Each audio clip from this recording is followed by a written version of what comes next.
Hai teman-teman, perkenalkan nama saya Muhammad Ridwan dengan NIM 18150910009, Prodi Sistem Informasi, Universitas Pendidikan Ganesha. Terima kasih. Kenalkan, nama saya Imadi Agung Santoso dengan NIM 18150091058 dari Prodi Sistem Informasi Universitas Pendidikan Ganesha. Teman-teman, perkenalkan, nama saya Valen Mendeson Behuko. Saya dari Prodi Sistem Informasi Universitas Pendidikan Ganesha, NIM 19150930001. Halo teman-teman, perkenalkan saya Ahmad Irfanda. Saya dari Prodi Sistem Informasi NIM 18150910032 Universitas Pendidikan Ganesha. Baik, perkenalkan, nama saya Igede Wiradharma Putra, NIM 18150910020 dari Prodi Sistem Informasi Universitas Pendidikan Ganesha. Hai teman-teman, perkenalkan nama saya Putu Heri Andi Sandika dari Prodi Sistem Informasi Universitas Pendidikan Ganesha dengan NIM 18150910019. Baik, yang pertama mengenai Project Descriptions and Goals akan dijelaskan oleh kebutuhan platform teknologi pada masa sekarang ini sudah menjadi hal pokok yang mampu mendorong segala aktivitas utama dalam sebuah instansi pendidikan.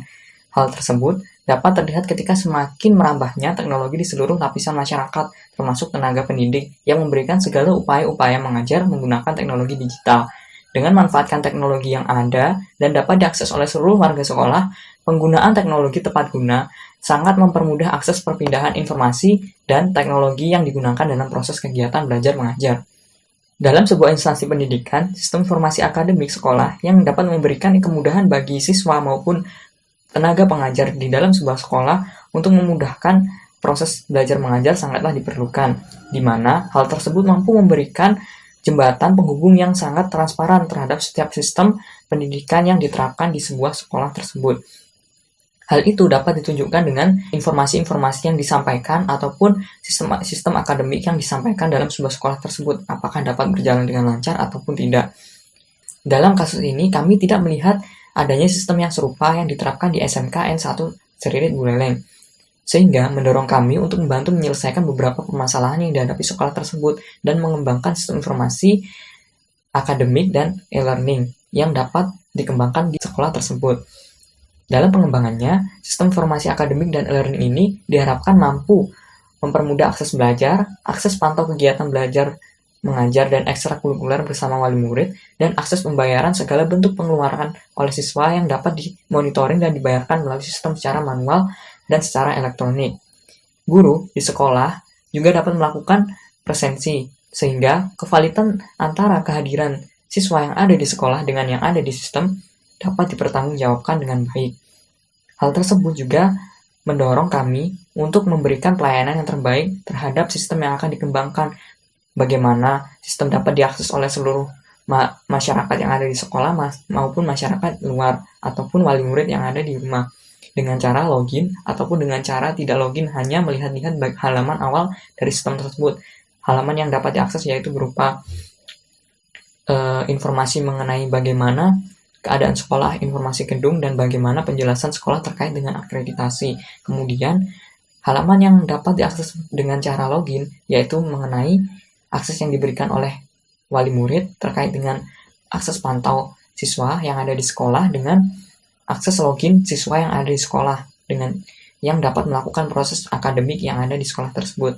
Kemudian akses yang lain yaitu akses yang dapat dilakukan oleh guru ataupun warga sekolah ataupun tenaga pendidik yang ada di sekolah, di mana tenaga pendidik tersebut dapat memberikan akses seperti memberikan soal, memberikan materi, ataupun membuka video conference dalam sistem tersebut, sehingga proses belajar mengajar yang nantinya akan berjalan dengan baik. Sistem yang dirancang nantinya juga akan memberikan akses pembayaran e-money terhadap segala bentuk pengeluaran yang dikeluarkan oleh siswa, di mana dalam sistem tersebut juga memberikan informasi yang cukup jelas terhadap segala bentuk pengeluaran yang memang disetujui oleh pihak sekolah dan diinformasikan kepada pihak wali murid, sehingga akses terhadap wali murid untuk melakukan pembayaran ataupun melakukan pengecekan terhadap apakah informasi yang diberikan itu benar atau tidak sangatlah dapat dipertanggungjawabkan.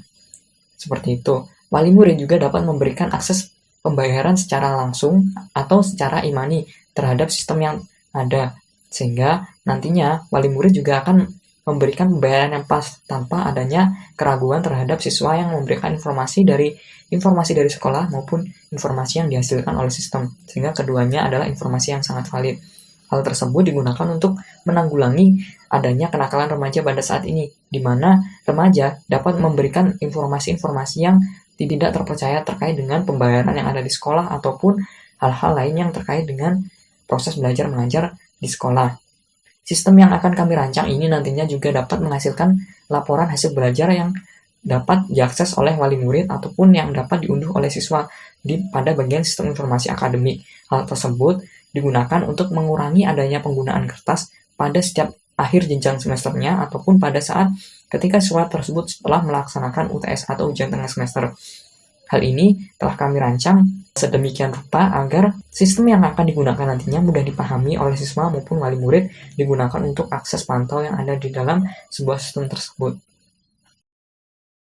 Baik, yang kedua yaitu risk ataupun resiko yang akan dijelaskan oleh. Oke, sini di bagian keduanya yaitu yaitu risiko dari sistem siap. Jadi risiko dari sistem siap dan e-learning di sekolah ini telah diidentifikasi dan yaitu admin developer yang akan menentukan dan menerapkan mitigasi risiko yang diperlukan, strategi penghindaran sesuai untuk meminimalkan kemungkinan risiko tersebut, yaitu nanti admin yang dia yang mengambil risiko apa kendala seperti apa begitu. Dan kemudian di situ ada 3, yaitu terjadinya kebocoran data siswa, kendala masalah dalam programming, terjadinya bug pada saat proses perjalanan aplikasi, dan bisa saja terjadi di DOM system. Dari situ bagaimana admin dia bisa mencari ide bagaimana bisa membuat lebih baik e-learning tersebut supaya lebih baik lagi. Oke, terima kasih. Baik, yang ketiga yaitu deliverables yang akan dijelaskan oleh. Deliverable itu merupakan kumpulan-kumpulan dokumen. Kumpulan dokumen tersebut berisi tentang SDPLN, SRS, SAD, TST-PLN, dan unsur documentation. SDPLN itu sendiri yaitu penjelasan secara umum dan global mengenai rancangan sistem informasi yang akan dibuat. Rancangan sistem tersebut meliputi perkenalan dokumen, gambaran umum proyek, struktur anggota, proses manajemen, rencana proses secara teknik, rencana proses yang mendukung, serta rencana tambahan. Selanjutnya saya akan menjelaskan mengenai tabel milestone dan deliverable. Yang pertama yaitu milestone sistem informasi akademik dan e-learning SMA. Deliverable-nya yaitu perangkat lunak ini dapat digunakan oleh seluruh orang yang berada di SMA tersebut karena dapat menangani berbagai hal seperti pengumpulan tugas, absensi, dan yang lainnya. Yang kedua yaitu pembuatan sistem informasi akademik dan e-learning SMA. Deliverable-nya yaitu pembuatan sistem ini bertujuan agar siswa atau guru dapat dengan mudah melakukan pengumpulan tugas maupun memeriksanya, karena sistem ini didesain agar siswa atau guru tahu agar melaksanakan kegiatan mengajar lebih efektif. Pembuatan sistem ini terkait dengan SOP, Sistem Operasi Prosedur, maupun SMP, Sistem Maintain Prosedur. Yang ketiga ada finalisasi sistem informasi akademik dan e-learning SMA. Deliverable-nya yaitu instalasi sistem dan melakukan uji coba. Yang kedua ada sosialisasi dan pelatihan. Tabel yang selanjutnya itu delivery out of scope. Yang tabelnya berisi tentang project milestone, data date estimate, deliverable include, dan confidence level. Yang project milestone yang pertama berisi tentang complete interview stakeholder. Date-nya yaitu tanggal 7 bulan 5 2020. Deliverable include-nya itu informasi mengenai proses yang terjadi dalam informasi akademik dan e-learning SMA. Kedua, informasi proses yang ada di sekolah. Ketiga, informasi stakeholder yang terlibat. Dan yang keempat yaitu dokumen kebutuhan sistem yang dibuat. Levelnya yaitu medium atau middle. Milestone yang kedua yaitu Complete Solution Analysis. Date-nya yaitu 05 bulan 6 2020. Deliverable include-nya itu mendapatkan kebutuhan utama dan dokumen kebutuhan yang final. Levelnya high. Yang Ketiga ada Complete Solution Design. Date-nya yaitu tanggal 29 bulan 6 2020. Yang deliver-nya itu prototype, levelnya high. Yang keempat ada Complete Present to Client. Date-nya yaitu tanggal 18 bulan 7 2020. Deliverable-nya itu feedback mengenai prototype dan levelnya medium. Selanjutnya ada SRS yang menjelaskan berbagai macam kebutuhan pembuatan produk yang lebih spesifik, yaitu kebutuhan fungsional dan non-fungsional. Tabelnya berisi tentang project milestone, date estimate, deliver include, dan coverage level. Yang pertama yaitu system making, date-nya yaitu tanggal 21 bulan 8 2020. Deliverable-nya itu informasi akademik dan learning SMA, levelnya high. Yang kedua ada hosting the server and installing the application, date-nya itu tanggal 1 bulan 9 2020. Deliverable-nya itu melakukan pembelian hosting dan domain, levelnya high. Yang keempat ada complete testing application, tanggalnya itu tanggal 4 bulan 8 2020. Yang deliverable-nya itu dokumentasi tentang aplikasi, levelnya medium. Yang keempat ada training, date-nya itu 08 bulan 9 2020. Deliverable-nya itu pelatihan untuk menjalankan sistem dan dokumen manual sistem, levelnya medium. Yang terakhir ada maintenance, deliverable-nya itu pemeliharaan dan perbaikan, levelnya high. Sekian. Baik, yang keempat yaitu mengenai scope definition yang akan dijelaskan oleh. Baik, di sini saya akan menjelaskan bagian keempat, yaitu scope definition. Scope definition ini menjelaskan ruang lingkup dari proyek, misalnya spesifikasi fungsi dari proyek tersebut. Yang pertama, ada batasan dari proyek ini. Batasan dari proyek ini adalah yang pertama data yang diolah, baik itu data guru, data siswa, data kegiatan belajar mengajar, diskusi, dan pengumuman. Untuk yang kedua, file yang dapat diunggah, misalnya berupa Microsoft Word, Excel, PowerPoint, PDF, dan RAR atau zip. Kemudian kebutuhan fungsional yang harus ada dalam sistem yang akan dibuat ini adalah yang pertama, sistem ini diharapkan selain untuk belajar juga bisa untuk pembayaran SPP. Untuk yang kedua, sistem juga dibuka oleh orang tua atau wali dengan menggunakan username dan password khusus. Yang ketiga, harus dapat menangani laporan pembagian SHU. Yang keempat, guru dapat dengan mudah memberikan tugas jika guru tidak dapat mengajar di kelas. Selain itu, siswa juga dapat dengan mudah mendapatkan materi dan referensi. Yang terakhir, para siswa juga dapat melakukan presentasi secara online. Kebutuhan non-fungsional adalah kebutuhan tambahan yang tidak memiliki input, proses, dan output. Namun demikian, kebutuhan non-fungsional ini sebaiknya dipenuhi karena akan sangat menentukan apakah sistem ini akan digunakan user atau tidak.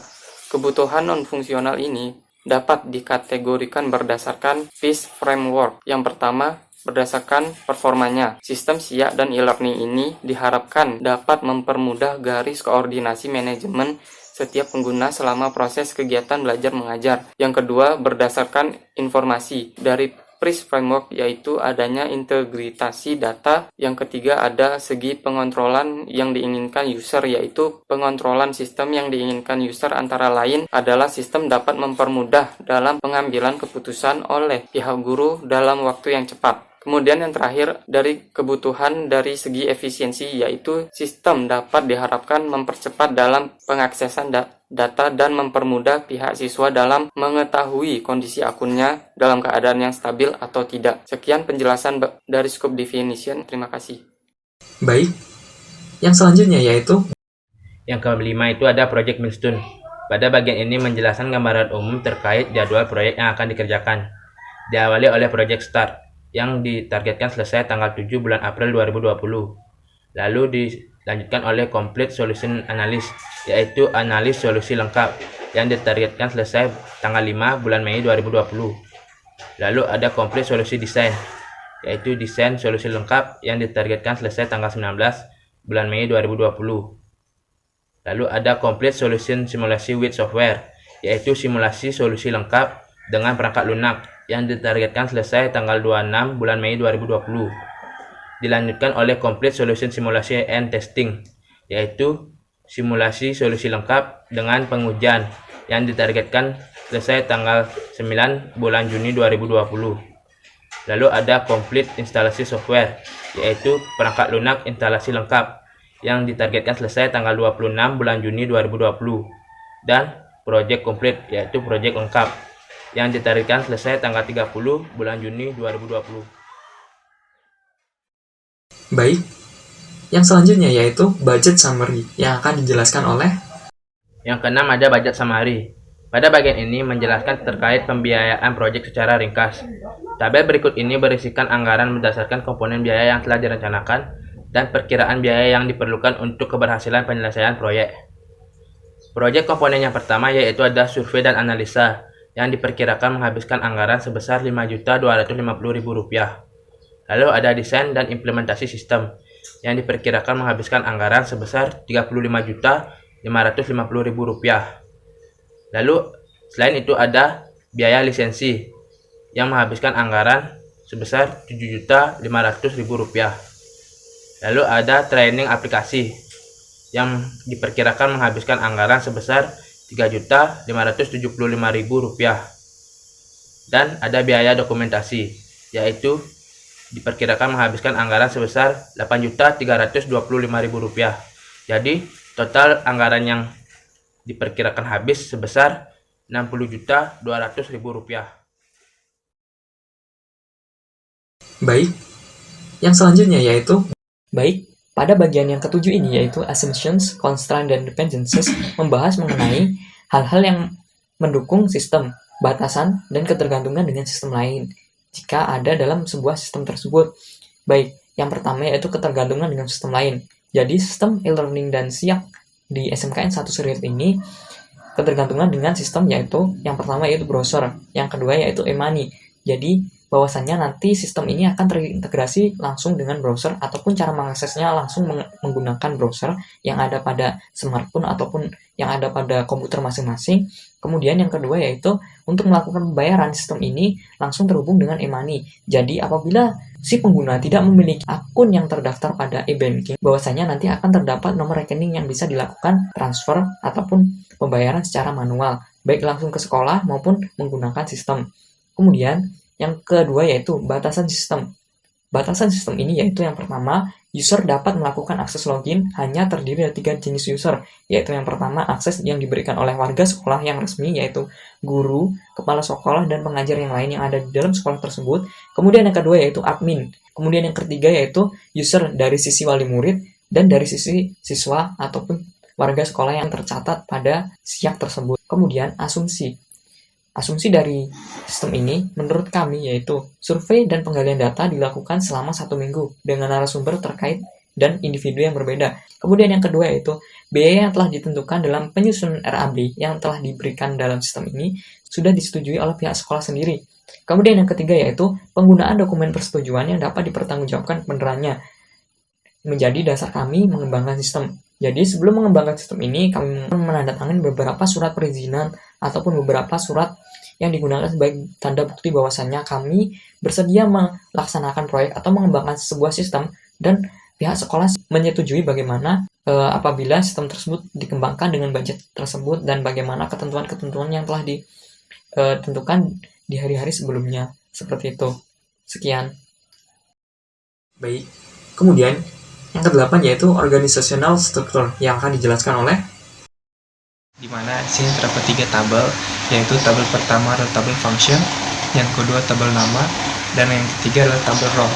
Di mana function ini terdapat 6 bagian, yaitu yang pertama adalah project manager, kemudian adalah help desk, kemudian yang ketiga adalah multimedia designer animator, kemudian yang keempat adalah programmer, kemudian yang kelima adalah sistem testing, kemudian yang keenam adalah sistem documentation. Di mana project manager ini diisi oleh Irfanda, kemudian role-nya adalah menyelaraskan program learning dengan kebutuhan yang ada. Kemudian yang kedua adalah mengelola operational time learning. Kemudian yang ketiga adalah merencanakan agenda dan kegiatan pengembangan learning.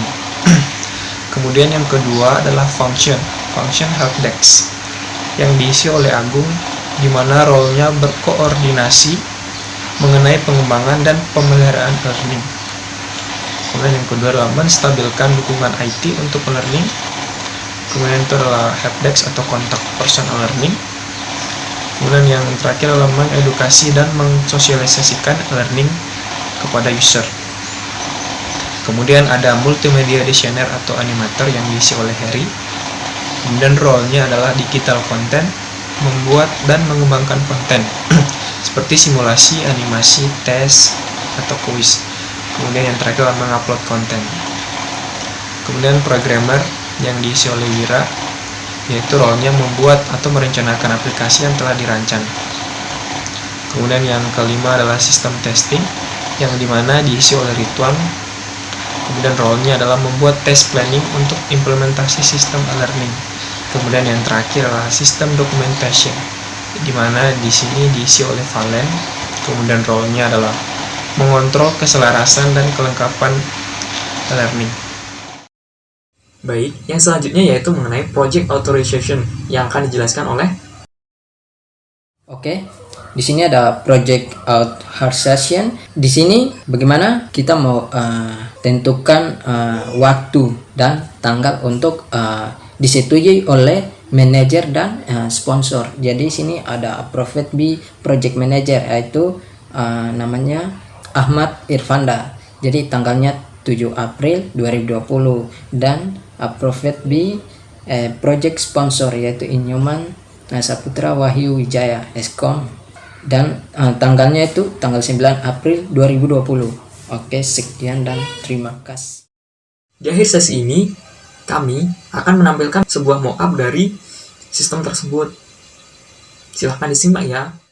Di sini saya akan mempresentasikan mockup yang telah kami buat. Baik, di sini adalah mockup tampilan login atau halaman awal dari e-learning SMK Negeri 1 Seririt. Di mana di atas ini terdapat nomor kontak yang bisa dihubungi. Kemudian adalah home untuk guru, siswa, galeri, dan help. Kemudian di sini adalah berita-berita terbaru yang terupdate.